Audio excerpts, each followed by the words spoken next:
I'm grateful for. I was out with a friend this week, and we met an older fella. He was like married at one point, and he's like, man, I'll just live my life for the memories.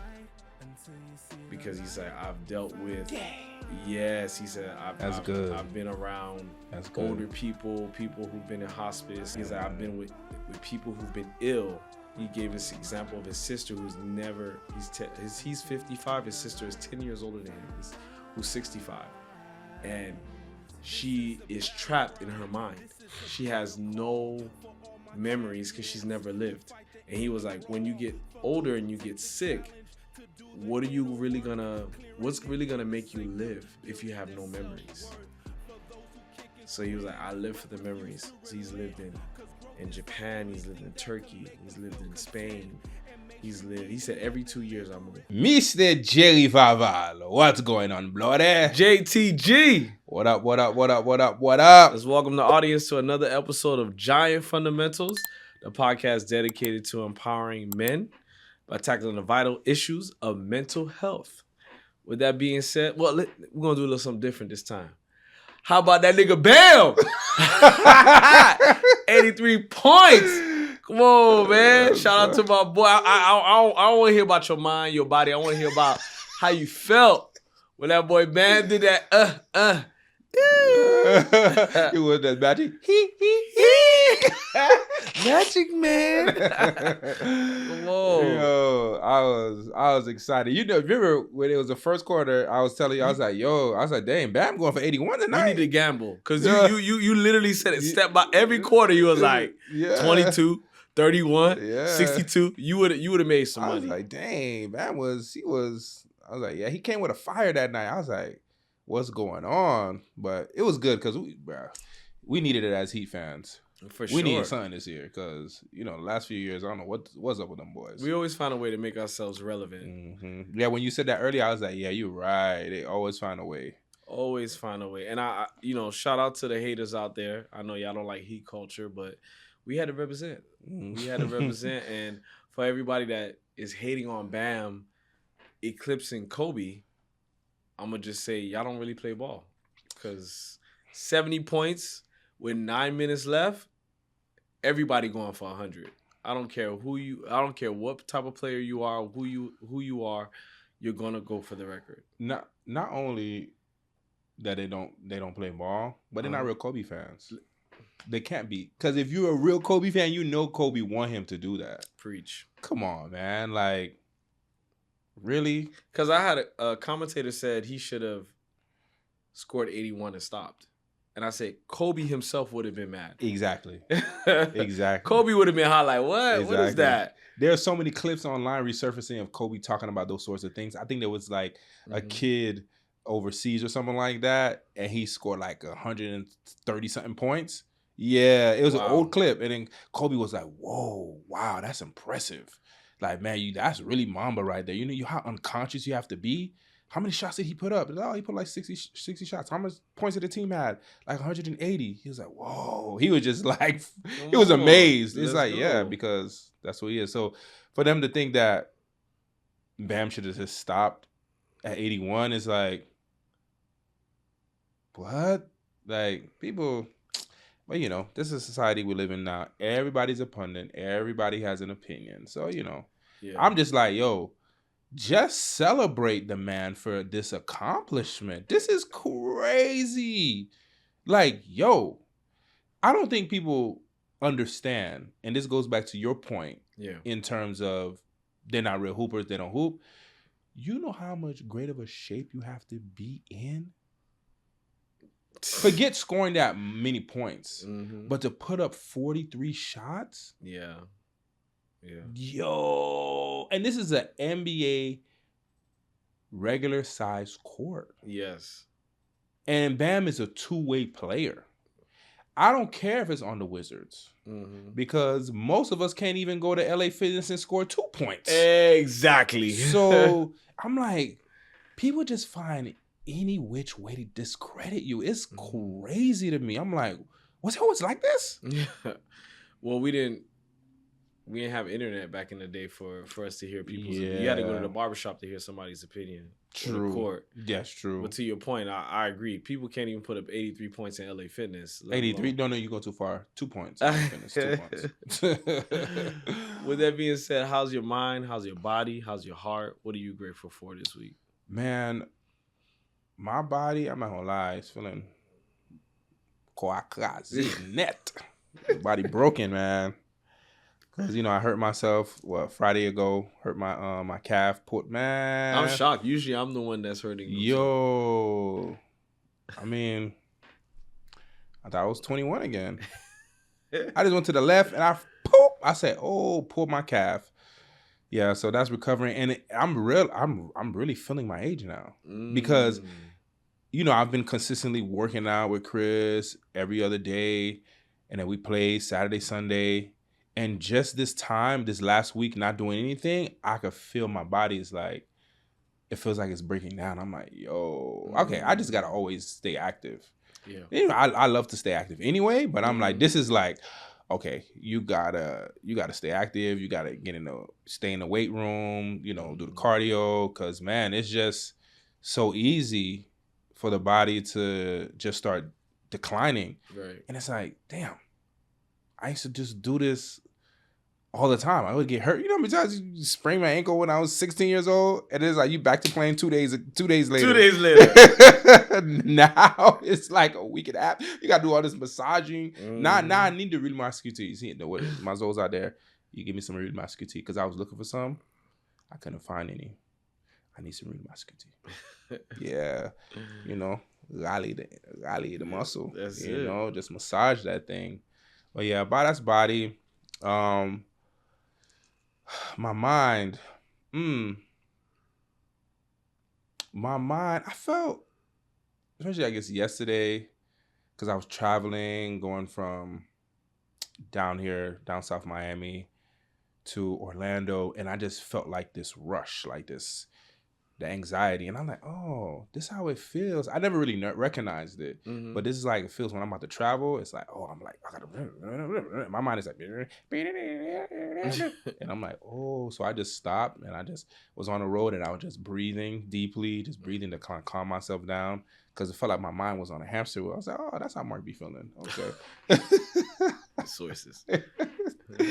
But yeah, so I was able to like really calm myself down on that. So that's body. That's mine. What's the last one? Your heart. My heart.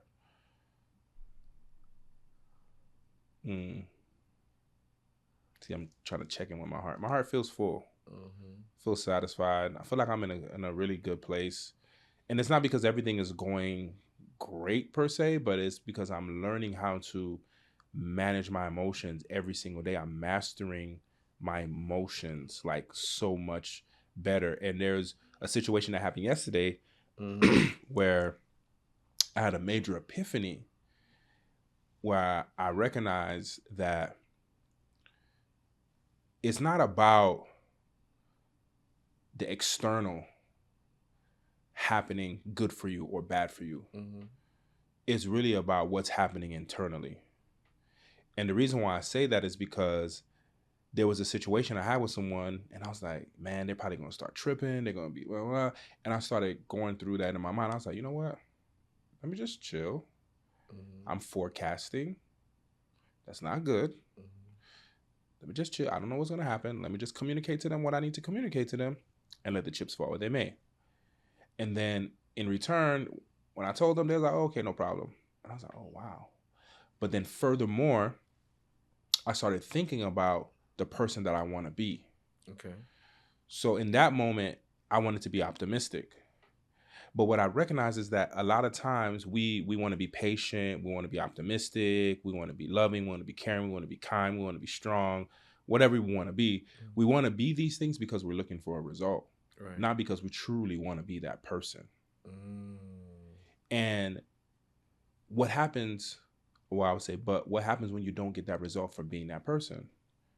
You're like, oh man, forget this. This don't work. Right. So that means you don't really want to be that person. You're just trying to use that characteristic. So in that moment, I recognize, okay, I need to be optimistic, not because I think I'm going to get a specific result, but because the emotion and the state of mind of being optimistic, being in that realm is good for me, and I like how it makes me feel. Okay. Not because I'm going to get something out of it, because I don't know what the outcome is going to be. I don't know what somebody's going to say. I don't know how they're going to respond to me. But if I'm doing that based off of getting something external, then eventually I'll be like, man, forget this. But if I'm doing it, or I'm being this person because it just makes me feel good, then that's who I really am. And I'm going to always be that person regardless of whatever result I get. So do you feel like there's a lot of people who they present themselves a certain way because they want that result. They want that feeling of that result versus actually being that person that deserves that result. Yeah, absolutely. For example, just make it practical. We're living in a time where content creation is a big thing. Yeah. You got all top, you got YouTube, you got podcasts, you got everything. Yeah. And I remember seeing a stat that I forgot. It was a crazy stat. I don't remember the exact numbers, but it was like 70, 80%, 90% of people who start a podcast only get to 8 episodes and that's it. Yeah. So how is it that people get to 8 episodes and they stop? Because they thought they was going to get rich after 8 episodes or something. Exactly. You don't see the views. You don't see the likes. You don't see the shares. You don't see people commenting. So literally you're being a content creator only because of what you're going to get out of it. You're not doing it for the love of the game. You're not doing it because you really want to do this. Right. And I saw people ask him like, man, how long you been doing the podcast for? I was like, almost 4 years now. They're like, whoa, how many episodes you guys have? Almost close to 160. Be like, whoa. They're just so shocked. It's because it's like, all right, I'm not really getting anything out of this, but I love doing it. Right. And I know eventually something's going to come, but guess what? If nothing comes, I'm still okay. Yeah. Because I'm putting my voice out there. I am getting the message out there, and I know this message is extremely needed. So that fills me up altogether. So that's why we're doing what we do. But most people, and that's with everything. You go to the gym for a couple of weeks, you don't see no six pack forming, you done. Exactly. You know what I'm saying? So it's like, that really hit me in that moment. Like, oh, this is what being is. This is what being, like, you're in that state of mind. You're on that frequency, not because you're going to get something out of it, but because you love where you are. You just love the way it feels. It's funny you say that because for me, my body, for example, I've been getting back into working back out. Less is more.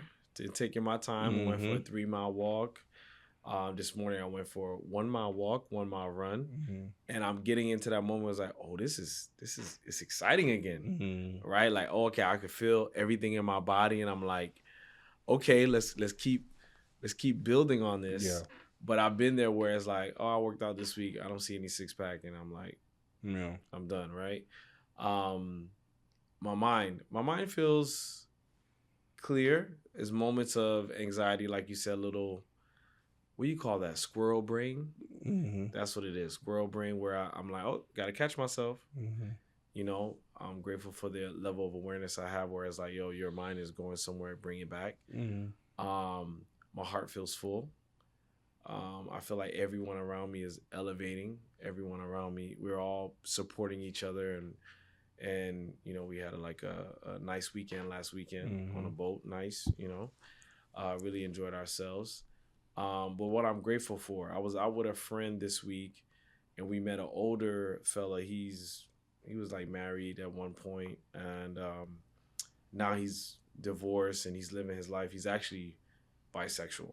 He's actually, you know, he plays on both sides of the court. You know what I mean? And one thing he stood out to me, what he said was, he's like, man, I'll just live my life for the memories, because he's like, I've dealt with. Yes, he said, I've been around older people who've been in hospice. I know you have some experience with that, where he's like, I've been with people who've been ill. He gave this example of his sister he's 55. His sister is 10 years older than him. Who's 65.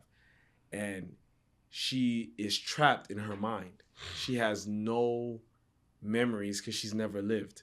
So all she could think about is the box that she's lived in for her whole life. Mm. And he was like, when you get older and you get sick, what's really gonna make you live if you have no memories?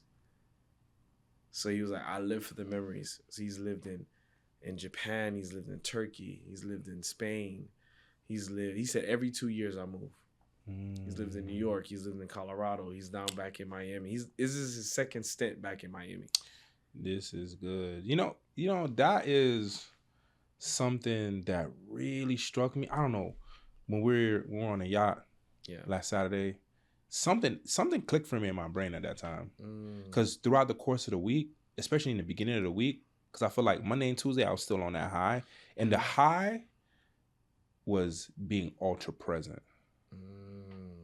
That's what I recognize. When they say, "Oh, they give me that high," is really being present. Because if you think about it, that's what drinking does. That's what drugs do. Yeah. It make you ultra present and it make you feel everything in your body. Yes. Right. So I was extremely present for those, like the whole Saturday, Sunday, Monday. It was just an amazing weekend going into the week, and it struck me. Well, what struck me is my mortality. For the very first time in my life, it's like I realized that, oh shit, I'm gonna die one day. It's like it was sitting on me, like, and before, maybe I would have thought that, like, I don't have that much time, and it would be an anxiety to like chase things and do this, I gotta do that and do this, but it wasn't like that this time. It was like I was just sitting in that, and I'm like, damn. I am going to die one day. What am I doing with this moment right now? That's all I could think about. Like, am I truly, and I'm kind of stepping into the topic of the day, so I'm not going to really get more into it, but I'm thinking like, am I truly living the life that is 100% completely authentic to who I am as a person? Because like that guy that you met, he talked about his sister who's 65. Yeah. You can't go back to when you're 35, 40. You can't go back. You can't go back. Yeah. And now she feels like she can't even live life. She's so used to. Yeah, because it's like that the cement is hardened. Yes. Yeah. So you think you can't, but you can for real. But it's hard because you've been one way for so long. Correct. Yeah. Well, give us a sugar rush. What do you have for our, I'm trying to get to the main topic, you know what I mean? Give us a sugar rush. What you got for our M&Ms, our mental health music this week? Yeah, so there's a song by Baby Keem. It's called No Blame. He says, I don't blame you, mama. I don't blame you, mama. You was walking the streets alone. You couldn't shake the trauma. Chicago streets, the shit you seen been weighing on your conscience. I cry and blame myself for all the shit that fell upon us. So I listened to that song a few times because you were playing the album, and I was like, some things that he was saying, I was like, I want to check that album out. And so I ran through the whole album on Tuesday, and then I just got stuck on this song, and it stuck out to me so much because it reminds me of my mother. Because, my mother didn't raise me. And even though she didn't raise me, she lived around. Like, she didn't live too far from me. Like, a lot of times it was literally like a 10-minute walk. She was on 6th Ave in those apartments with my siblings. And I was just literally on 8th Ave, We didn't live too far from each other. But because when I was younger and she stayed with my grandmother and I for a little short stint, I tried to develop some sort of relationship with her, and she rejected me. And of course, I know she didn't know she rejected me, but as an 8-year-old, 9-year-old kid, you don't know none of that stuff. Right. But she rejected me by saying, you're lucky because when you were born, I was going to flush you down the toilet.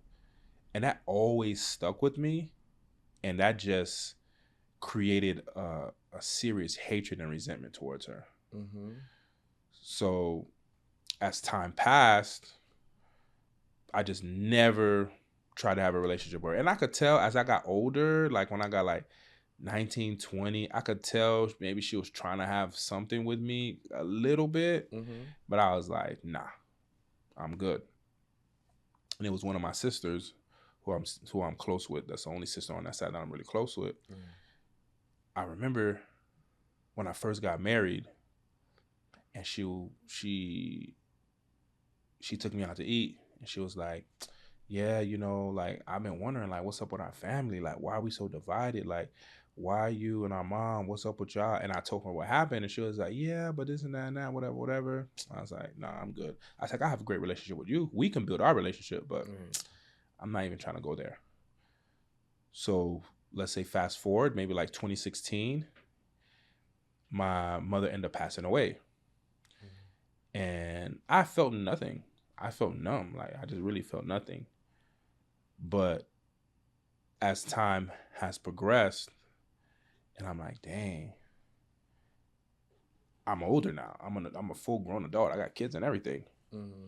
And I'm going through my own challenges. And I'm like, damn, I can't even only imagine what she was going through.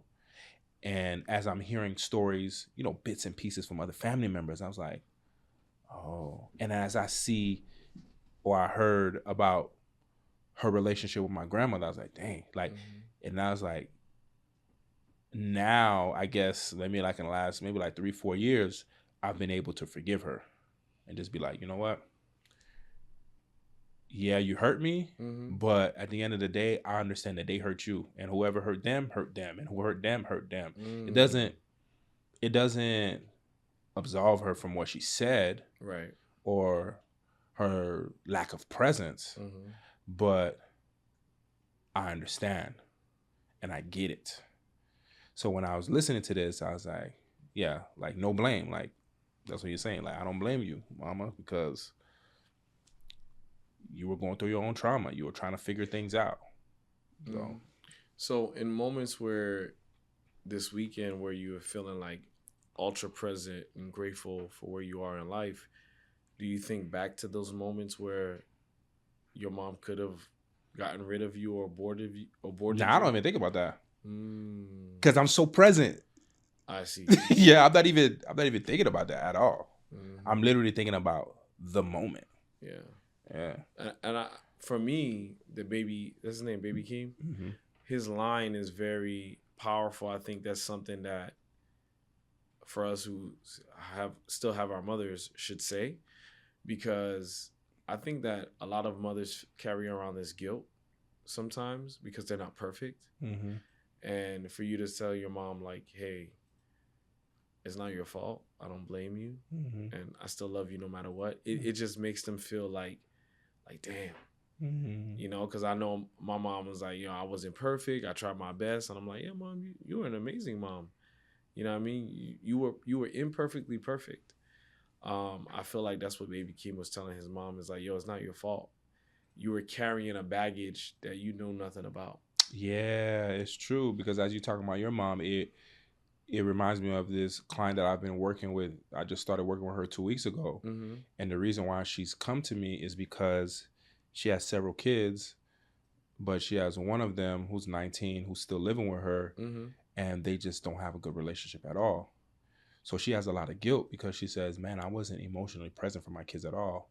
I just worked so much. I had 2 jobs, and if they needed something, I provided for them financially because that was my thing. Like, my kids are not going to go without, but now it's at a point where they're spoiled and I don't have connection with them, and she doesn't know how to foster connection with them. So I'll go through this activity with her because I want to show her that, look, you can't focus on fostering connection with your kids first. And that's a mistake that many of us make, especially as parents. We are looking to build a connection with our kids. So we said, man, I want to be emotionally present. I wasn't there. I wasn't loving. I want to be able to do that now. But what you don't recognize is you need to be able to have that connection with yourself first, because you can't give what you don't have. If you don't have that within yourself, how are you going to give it? So what I end up expressing to her And I was telling her, as she's giving me her background and her story and things of that nature, I was like, wow, if your parents were distant and they were not emotionally present, how do you expect to give that to your kids? Because that's not the type of home culture you came from. Right. So you can't be mad at yourself. You can't beat yourself up for that, because she has a lot of guilt. She has a lot of shame. She feels as if she's let her family down. And I'm like, you didn't let them down because you didn't have the tools. It's like asking someone, hey, I want you to go nail this into the wall and you don't got no hammer. Mm-hmm. How you going to do the job? How you going to nail it in? I said, now you have the awareness. You're coming to therapy. Now you can do something about it. Mm-hmm. But I think there's a lot of parents out there like that. It's like, man, I feel my kids, this and that and that. Mm-hmm. But we got to be able to have that 30,000 foot view. Like, look at the entire picture. And it's not even just looking at your parents, Mm-hmm. but what about your parents' parents and your parents' parents? And that's why doing a family tree and understanding your family culture and dynamic at large is important, because now you'll be able to have some self-compassion, like, okay, I see, like, this is why I'm like this, because they were like this and their parents were like this. And Mm-hmm. these are just all survival tools. So we can't, like you said, it's all about, what would you say about your mom? Perfectly imperfect? Yes. Yeah. That's what it's about. No, I think that's a perfect segue into our main topic, because I know one thing that I had a hidden regret about, especially going through a divorce, was letting down my kids and my family. Mm. Right? Because having a family, being a family man, was the epitome of my success. Mm. Right? Like, it's one thing to have the money, the cars, and that, career success, but family success was part of that. And I wanted to ask you, I always ask you every episode, what made you want to talk about that hidden regret that men die with? Because I realized I was on the verge of going to die with that regret. Mm. And then from there is a ripple effect, because now I'm starting to see that my male clients are going through the same thing. And I'm going to give a story to segue into it. Mm-hmm. This is the thing that really sparked this episode. I have a client of mine. I've been working with him for about like 2 months now. Mm-hmm. And he recently got married for 4 months.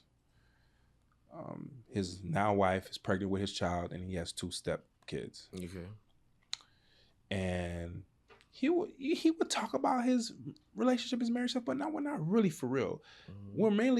We've mainly been working on him and how he's dealing with stress at work, and I've been helping him to just reimagine himself in a different light, and just shifting his identity and really nurturing his inner child and doing fun things, spontaneous Mm-hmm. things. But this last session, he opened up a can of worms that I was like, whoa. 26-year-old man. Mm-hmm. Young. Very young. And he comes out and he tells me, man, I don't want to be married. I didn't marry my wife for the right reasons.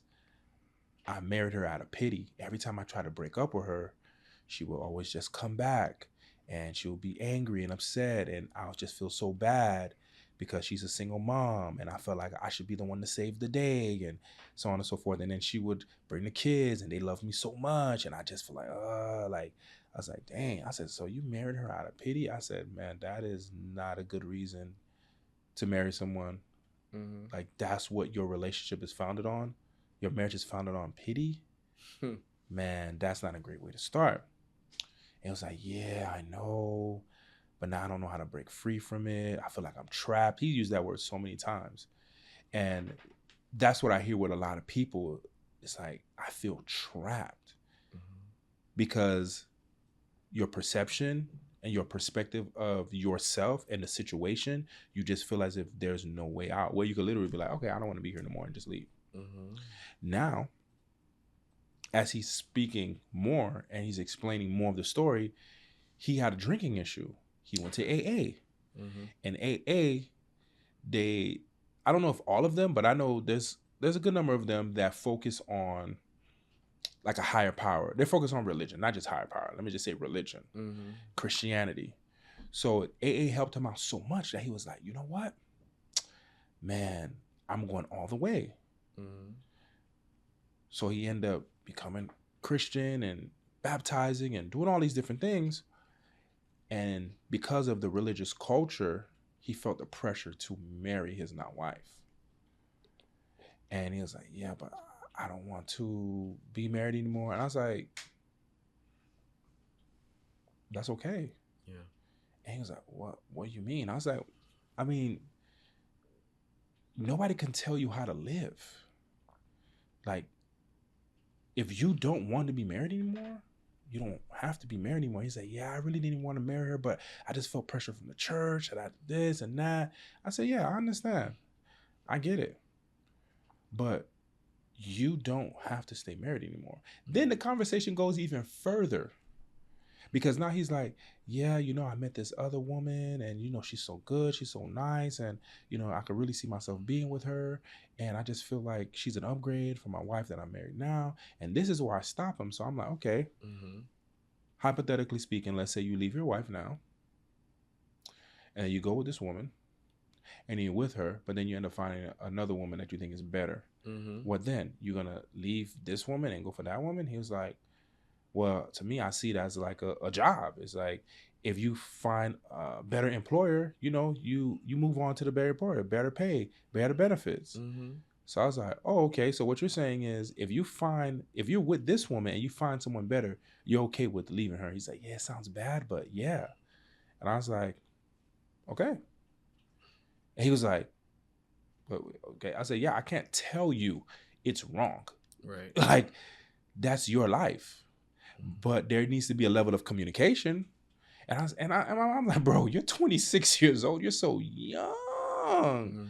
So maybe you're in a stage right now where it sounds like you just really want to date. Yeah. It don't sound like you really want to be committed. That's not what it sounds like, but it was forced upon you. And there's a lot of guilt.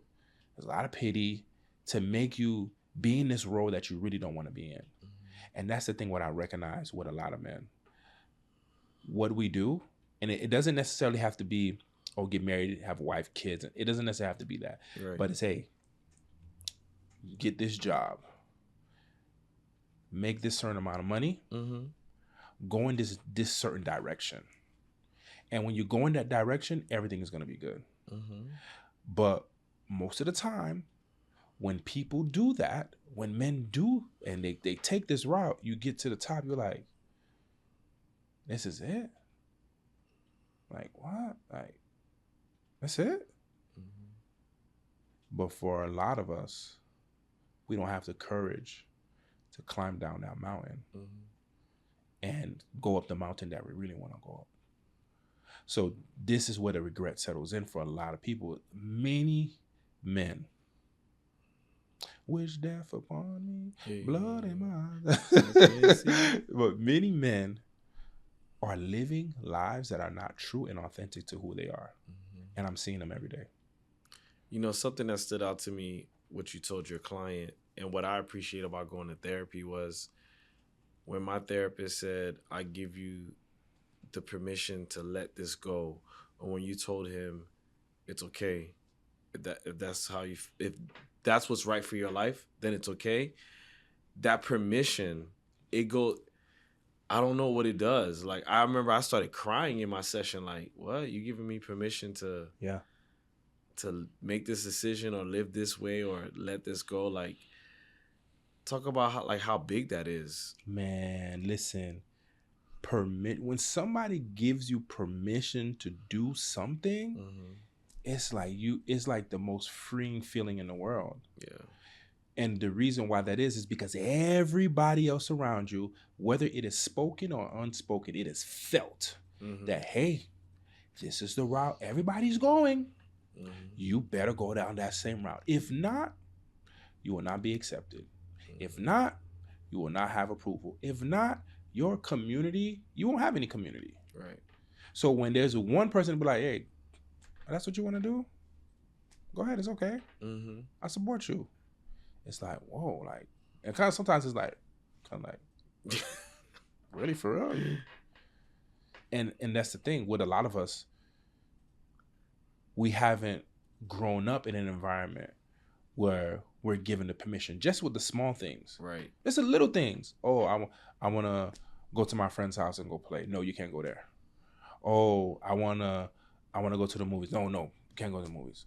Oh, I want to go to this thing after school. No, you can't. It's like any little thing. Any little thing. It's like you're just, especially in the Caribbean culture, you're just never given the permission to do anything. So what do you think is going to happen when you get older?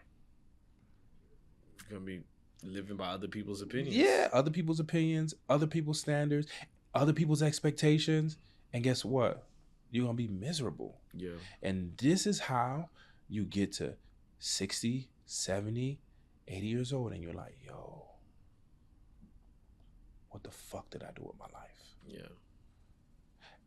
I remember when I was in college and I was with this nonprofit where we would travel to different states and we'll raise money to go overseas to help the less fortunate overseas. And one of the ways we would give back while we're in the States is going to juvenile detention centers, schools, and nursing homes. And I remember, man, going to those nursing homes, the nursing home specifically really changed everything for me. It really set a framework and a foundation for me mentally, because when you sit down and you listen to what these people are saying, like they can't do anything. Like some of them don't even have family members to come visit them. Wow. So they're literally stuck, left there with their thoughts 24/7. And majority of the time, I kid you not, and I've been to hundreds of nursing homes. I kid you not, they will always say, I regret listening to what people told me. I wish I would have just done what I wanted to do. I'm like, and you know what's so funny? It landed on me, but it didn't land on me because I was still living a life based off of what I thought I was supposed to do, not how I wanted to live. Because here's the funny thing, and this is why doing the inner work, going to therapy, sitting with yourself, meditating, breathing, doing all these things are very important, because a lot of times for many of us, we think we're living the life that we want to live. We really think so. But we don't realize that, nah, this is not the life we want to live. It's the life that somebody told us that we're supposed to live. Right. And we just accepted it, and we've been brainwashed, and we've brainwashed ourselves as well to be, oh yeah, I love this life. Yeah, this is what I've always wanted. No, but doing the shadow work, breathing, meditating, going to therapy, getting to a space where you're completely honest with yourself. Because the thing with a lot of us, we live in some serious self-denial. Like we are lying to ourselves. You don't love your wife for real. You're lying. You're tired of her. You want to leave her. You can't take it anymore. She's putting you into an early grave. But you don't have the courage. Forget the courage. You just don't know because you're in denial. You just don't know. And you may feel all the feelings, but you really don't like this career. But hey, it's paying the bills. You're going on trips. It's servicing you something. It's doing something for you. You don't want to live in that city anymore. You don't really want to take care of your parents. Your parents gave you hell as a kid. You never forgave them. You really don't want to take care of them, but you're taking care of them because you feel as if you have to. So it's like all of these things here, people on an everyday basis have these feelings, they have these thoughts, but they're buried so deep down inside themselves because society says, no, you have to do these things. You must do these things. And then we trick ourselves and make ourselves feel like, oh yeah, this is what I want to do. But it's not true. So should you never have any regrets in life? I think I would always hear people say, oh, I never have regrets. I don't know. I feel like it's kind of hard not to have regrets. So I feel like it's kind of hard. Okay. If you do have regrets, what should you do? Okay. So I've had regrets before, but I don't have regrets anymore. Okay. And I think regret, that's a stage. I think some people stay in that stage of regret. But if you're reflecting and if you could look at the good that came out of that situation, then it's no longer a regret. Like, how could you use that situation for your better, for your good? I think with a lot of people, what ends up happening is they don't process what happened, so they stay in that regret. Or they don't process what happened and they just don't want to even look at it, so that's why they feel it as if they don't regret anything. Because there's a couple of broads I regret putting my Vyun in. I'm just being so you know what I'm saying. So sometimes I look back, I'm like, okay, not specifically about the bras, but I try not to live my life without regrets, because there's a certain level of gratitude and grace that I have for myself to say, hey, if I didn't make that move, then I wouldn't be here now. I wouldn't understand more of myself. But I feel like people do that superficially, though. I think people just say that. They just say it like, oh yeah, if I really, for real, because your actions and your energy is not lining up with that. Like, you can kind of tell when somebody has learned from something and they've taken it and they're like, yeah, this was tough, but man, if I didn't go through that, then I wouldn't be where I am today. For example, I was talking to a friend of mine and we're talking about parenting and stuff like that. And I was saying, you know what? My upbringing was hard. Like, I didn't have no mom, no dad. My grandmother was not present whatsoever. And everything that I got out of my life, I literally got it from myself. Yeah, there were some people along the way that came and put me on game a little bit here and there, but I didn't have full-blown support like that. And I was like, you know what? I don't regret any of it at all. Now, 10 years ago, I definitely did regret. I was upset. I was resentful of my upbringing, because I'm like, yo, how come my situation didn't end up like this? Why did I have to go through all these hard things? But going through therapy, doing the inner work, like really going deep and understanding and getting to, I guess, the bigger picture of life, I'm like, man, if I didn't go through those things, there's no way I'd be the man I am today. There's no way I could be as disciplined as I am today. There's no way. Right. There's no way, because I had to, like what they say, get it out of the mud. I had to just do that for myself. I had to make a way. So this is why I say I feel like there's a stage of regret. You can be like, I wish I never did this. I wish this never happened. But if you're doing the work on yourself, if you're doing the inner work over time, you're going to be like, you'll start to see life from a lens of, oh, this had to happen, because if that thing didn't happen, I wouldn't be prepared for this. So what message do you have for our men out there that, like you said earlier, you've been confronting your own mortality, and those men that want to reclaim their authenticity and live intentionally so that they don't have any regrets in their life? What advice can you give them to do that?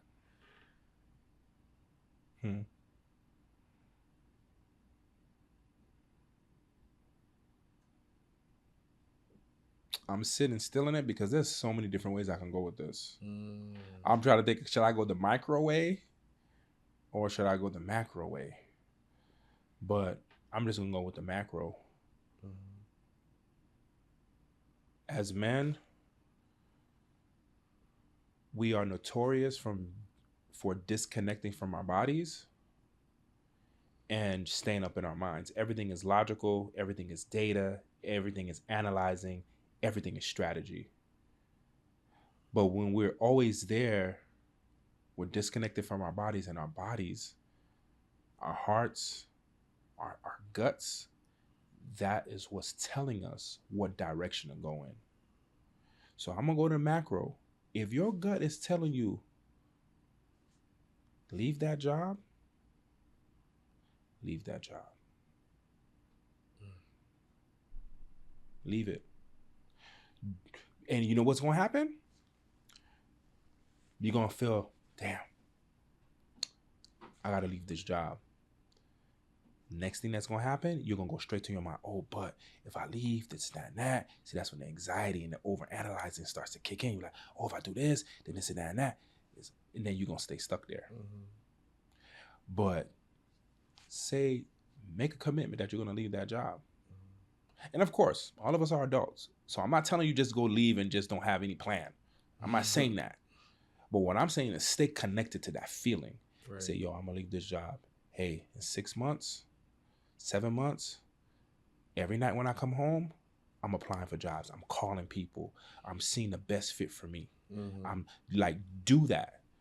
Don't just come home and don't do anything. Right. And then you just staying in the cycle. And the next thing you know, 5-10 years from now, you're like, dang, I'm still here. Mm-hmm. Go after that promotion. Right. Go after that girl. Yeah, you may think she's out of your league, bro. She's not out of your league for real. That's what you think. Nah, no, she's not. Do what you want to do. Do what feels right for you. But again, that takes a level of inner knowing. Like, forget all of the strategy and the opinions of other people. You gotta really, and it's hard not to drown that stuff out. I mean, it's hard to drown it out, but you really have to forget all of that stuff. Like, get into a point where it's just you. Like, you're not telling anybody, you're just in yourself.